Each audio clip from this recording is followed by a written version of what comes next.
Okay, so the trailer for Pearl was finally released. And if you remember, we talked about this briefly earlier this year when I was doing my review of X. X, of course, is the phenomenal slasher released by Ty West earlier this year about a group of pornography actors who go to shoot a new porn at a house in the middle of nowhere, and they find out there's a lot more to worry about on the grounds of their shooting location than the MPAA. Amazing film, definitely in my top 5 of the year right now. And Ty West secretly decided that he was going to go and shoot a prequel to X during the filming of the movie. Basically, he wanted to ensure that there was a way to reuse the sets and the resources he had at the time, and he did the smart thing and did it. So we got our release of the trailer for Pearl, starring Mia Goth, once again playing the title character, both our protagonist and our antagonist of this upcoming film. Now, without going too deep into spoilers, in X, it was revealed pretty earlier on that Pearl was going to be our antagonist of the film itself, and we don't really get much in the way of black and white in that movie, because we get it that Pearl's character is trying to relive her youth and give in to temptations and enjoy all these things out there that she might not have gotten the chance to do, or maybe she enjoyed way back Wednesdays.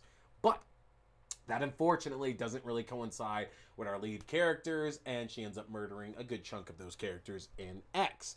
With Pearl, we're basically seeing not what led up to those events specifically, but what led to her being homicidal and crazy and just doing the things that she did in that film in general. So it looks like we're going to get to see her, Pearl, meet her husband, and that the house they're in at one point looks to have been like a boarding school or a finishing school of some kind as well. So there's going to be a lot of death, probably a lot of nudity in this as well too. And it was also revealed that this is absolutely getting the theatrical release. So it's coming out mid-September to theaters, and I'm excited to see what's going to come out of it, honestly. It's interesting because X already is it's not contemporary. It's very much a period piece because it's set back in the 70s, and it looks like it's set back in the 70s. It looks like the Texas Chainsaw Massacre. And at first I thought I'd have an issue with that because, I love slashers, but I don't want to feel dated. Like, I want them to feel updated like they're existing today. Scream 5 took care of that perfectly, and I'm good. So I thought I'd have an issue with the even older setting of Pearl because it looks like it's set in the very early 1900s, like 1911, I think is when it's set now. But that doesn't seem to really be such an issue here. And because of that, I have a feeling that this movie is going to end up surprising a lot of people, even more than what X did. I think that X already ended up building a big audience once it had already been released by that point. I think Pearl's going to actually have the bigger audience prior to its release, just because of all the word of mouth about X and all the year of lists that it's already ended up on. And by the time Pearl comes out, we're firmly in the second half of the year. It's going to end up on there. And that actually would be kind of cool to see that the first film and its prequel, both released in the same year. If those could end up both on a top 5, top 10 list, that would be fucking phenomenal. So we'll see what happens. We don't have that much longer to wait. But tonight on T Watches a Scary Movie, I am talking Attack the Block. So tune in. We got some great alien goodness for you here, folks.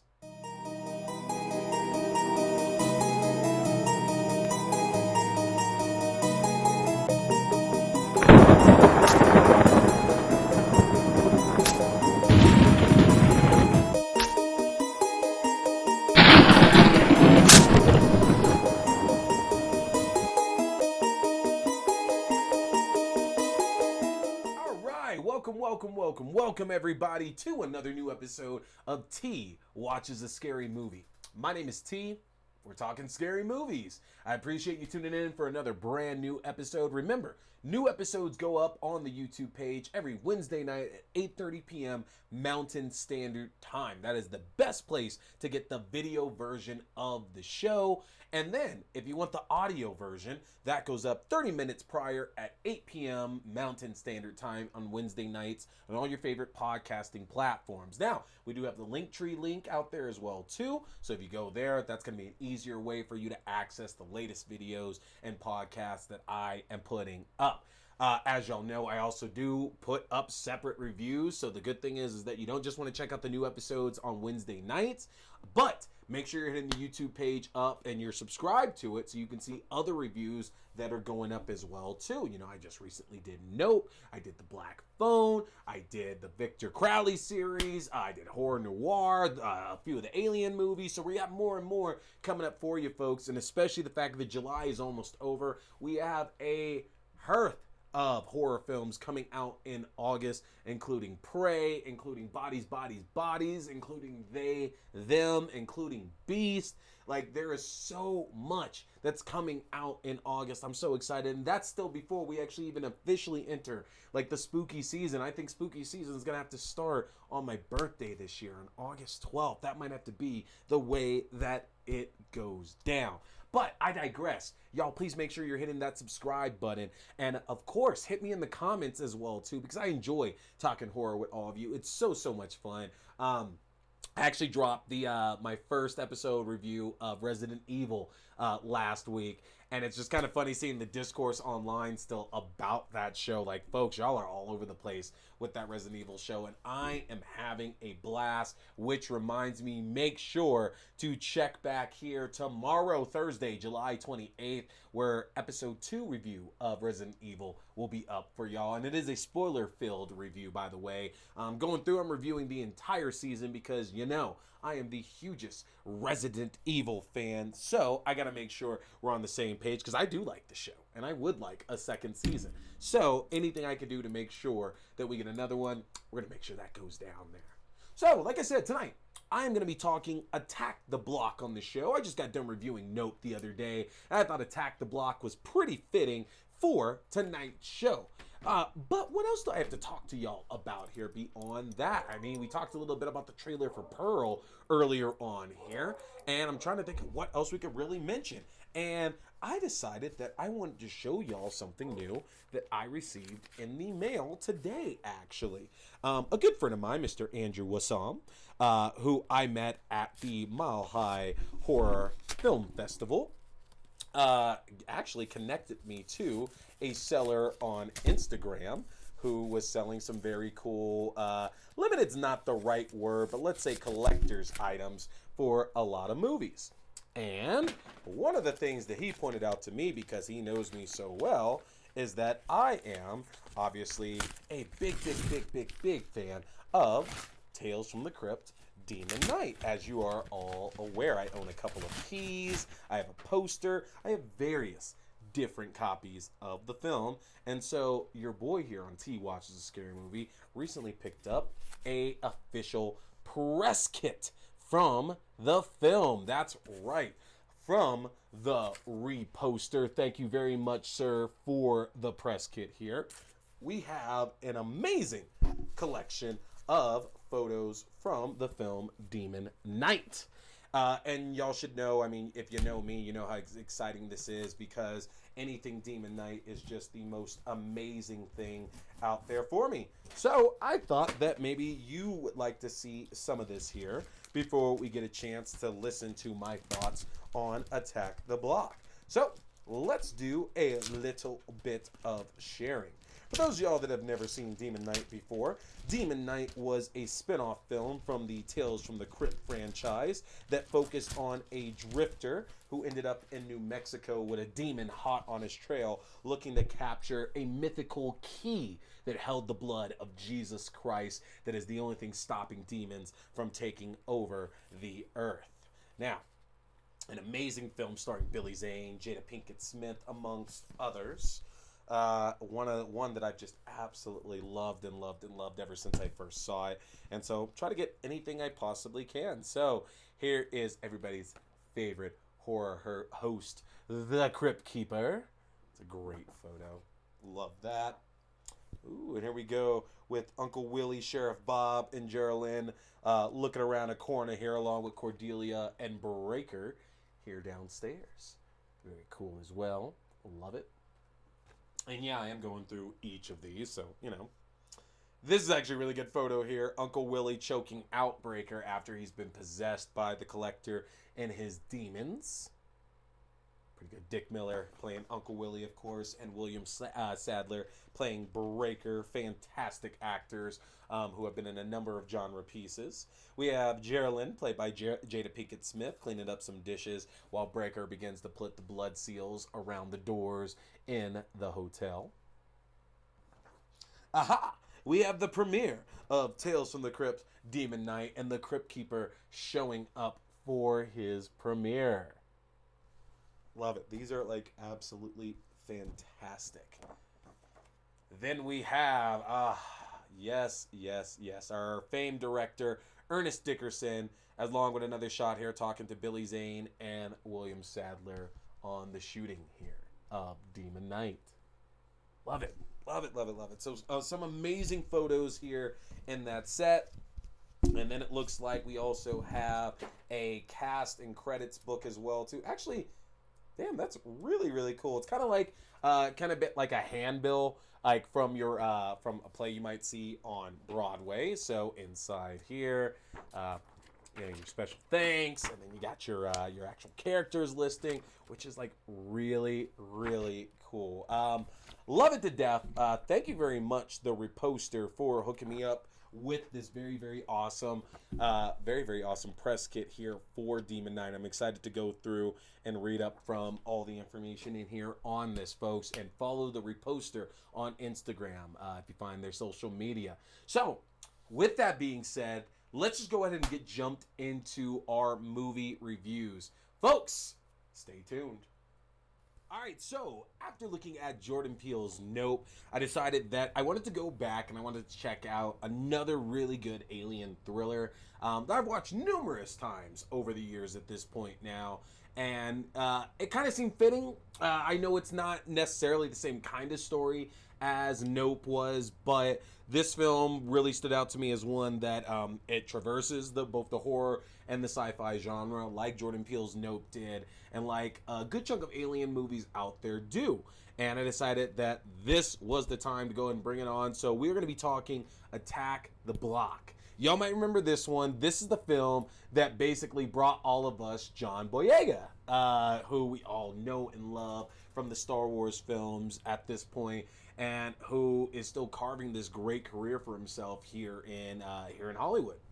And Attack the Block came out back in 2011. It was written and directed by a guy named Joe Cornish, who, if you recognize the name, he was the writer of Ant-Man, and he was the writer of The Adventures of Tintin, and then actually this really, really good new age medieval epic called The Kid Who Would Be King as well too. So he did a really, really good job with these films. He's made cameos in a few of Edgar Wright's films like Hot Fuzz and Shaun of the Dead as well too. And funny enough, he was actually in The Last Jedi as one of the Resistance troopers with John Boyega. So it's kind of cool to see everything turn around that way.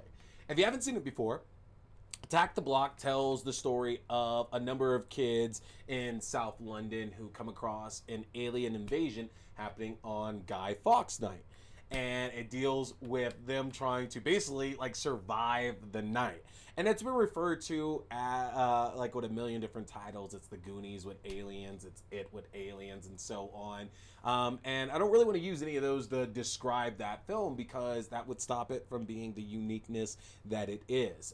We're given a very, very different kind of tale with this because a lot of times might not be happy-go-lucky in stories like this. Like if you were to compare it to it's not like The Losers Club was exactly a happy existence for any of those kids who are out there. But it was very interesting to see the setup of this is that this group that consists of John Boyega's character Moses, along with a number of his other friends, they come across Samantha Adams, a local nurse in South London, who's played by Jodie Whittaker, who, if you know that name, that's future Dr. Jodie Whittaker, who just got done passing over the role or is about to. I forget the way it always works. I used to love Doctor Who, but like I haven't watched Doctor Who in years at this point. I don't know if she's already done the regeneration thing. I know it's either a black man or a black woman who's taking over the role next, which good job. About time to see that happening. But yeah, future Doctor Jodie Whittaker plays Sam Adams, a nurse who runs afoul of Moses and his gang and is subsequently mugged. After being mugged, though, Moses and his gang find a car nearby that has been destroyed by something that fell from the sky, and that thing that fell from the sky looks to be some kind of alien. And after attacking and killing the alien and looking to find some way to gain fame and fortune off of its corpse, Moses and his friends find out that there are other aliens that are crashing down to Earth looking for their dead companion. Thus tells the story of Attack the Block, as Moses and his friends attempt to survive the night when not only do they have aliens looking for them, but they have local gang and drug dealer hi-hats out there looking for him as well too. This movie has a lot of themes and a lot of things going for it. You know, at its simplest, we have this story about a group of kids trying to survive an alien invasion while a gang leader is trying to murder all of them as well. And that might seem very happy and go lucky and, oh man, this is like any other kid's tale. It's like Lost Boys and everything as well too. But not really, because for all the fun, for all the energy and laughs and jokes that Moses and his gang of friends make over the course of this film, we do start to get an idea of how the world really is for all of them. That things really aren't sunshine and rainbows, and unlike a lot of other people, they might not have the same efforts or merits afforded to them to have the same kind of lives as everybody else. And we find out very much so that while the first impression that we might be given of Moses and his friends is that they're just a bunch of thugs and ruffians and hooligans and, you know, gang members and things like that, we find out very quickly that that's not really necessarily the case. That these guys actually do have, like, not a heart of gold, but they have a code at least. That, you know, they don't rob from their own, they don't target their own. And, you know, very later on in the movie, when they're having a heartfelt conversation with Nurse Samantha, you know, they tell her, like, if they had known that she lived on the block, if they had known that she lived in the same building, they wouldn't have targeted her, because you look out for each other. And I love that running theme of Attack the Block, because that's like one of the biggest themes coming out of this story, is that it's about how you look out for your own and you take care of your own. And not just from Moses' side either, but from the alien side. Because the whole crux of the aliens chasing down Moses and his friends is that one of their own was attacked, and they're trying to find their colleague. It's the female, but they're trying to find, you know, this the female of their species who was attacked and killed by Moses and his friends, just to get back to her, and that they're looking out for her by coming after Moses and his friends and anybody who happens to be around. And granted, yeah, you know, if you want to compare them to like the xenomorphs of the Alien films, that could be a decent comparison, because it's not like these things are being able to be trained or talked to or reasoned with or anything like that. They are, as far as we know, killing machines that are just targeting what's right in front of them and trying to hurt and harm and destroy them any way they possibly can. And I really love the dichotomy of showing that the big story about this is that you take care of one of your own, because as everything starts to happen and more aliens show up, the boys, Moses and his crew, run afoul of gang leader Hi-Hats, who tries to make Moses one of his drug boys, or one of his drug mules, because Hi-Hats is running weed and cocaine and all these other things out of their apartment. And when Moses asks to leave the corpse of this dead alien in Hi-Hats' drug room, instead he decides that, well, you're going to do this, that you got to do something for me, you're now working for me. And that leads to strife between Hi-Hats and Moses' team later on in the film. But it doesn't change the fact that Moses is always looking out for his friends. You know, anytime somebody gets in trouble, Moses and his friends are always trying to figure out a way to save them, to help their other friends who might be separated. They're in trouble as well, too. The fact that eventually the same nurse that they mug ends up having to stick with them for her own safety. And various times, not only does she look out for Moses and his friends, but Moses and them look out for her as well too. When they end up back in their nearby friend's apartment, they do their best to try to take care of them as well. And it's very much a theme of not necessarily family. It's not a Fast and the Furious movie, but there's a theme of looking out for one another across the whole of this movie, no matter which way you're looking at it, again, from the aliens or from our human side. And I really enjoyed that. Not only that, but there's also a lot of commentary about class in this as well too. We see the way that Moses and his friends, who are mostly young black kids in South London, are living, and how they all feel that they're just neglected and they're not given the same opportunities or help that might let them do something different and maybe not be in this kind of life of crime. Those are themes that absolutely get touched upon in this, and it's not lost on me that as Moses starts losing his friends, he's unfortunately has to witness it firsthand, because it's kind of showing like the consequences of his actions, because he's accused at a point in the movie that anybody around him gets hurt, gets killed, something bad happens to them. And we know that's not necessarily true. That's that might be a part of the plot itself, but as we see it, we know that, look, he didn't cause all of this to happen. It's just an unfortunate side effect of the situation that's at hand. And I love that they show that Moses' slow eventual change over the course of this film, because he's not presented as a coward. He's not presented as somebody who doesn't have integrity or anything like that. Very much the same Moses we see at the beginning of the film. There's still a lot of that at the Moses that we see at the end of the movie as well too. And I think that's important to note, because in a lot of horror films, we would see a character make this journey and they just become somebody different by the end of the film. They can become this hero that they're meant to be. And Moses does do that, but at the same time, I think it's kind of different, because we're then shown everything earlier in the film in a much different light. That Moses isn't out there trying to be this terrible, terrible person. And a lot of it is just him being a victim of circumstance, and that he still has his own morals that he's upholding as well too. But maybe this experience, if it did change him, is going to change him to be just a little bit more considerate about people and the things that they're dealing with out in this world, because he's not the only one who's dealing with trouble and dealing with problems out in this world. I also really enjoyed the design of the aliens as well too. They describe them as a million things in this, and eventually they settle on like these black gorilla looking motherfuckers, which is in itself is an interesting choice to use, considering again that Moses and the majority of his gang are young black boys. And we could think about that terminology being used, and it's not used derogatorily, not like that in the least bit, but it's just very interesting that that's one of the names that's used to describe these aliens. But I love the design of them, because they really do kind of move like extremely large dogs, or like chimps or apes or anything, the way that they kind of just like they hunch over and they gallop as well, catching up with anybody that they're hunting.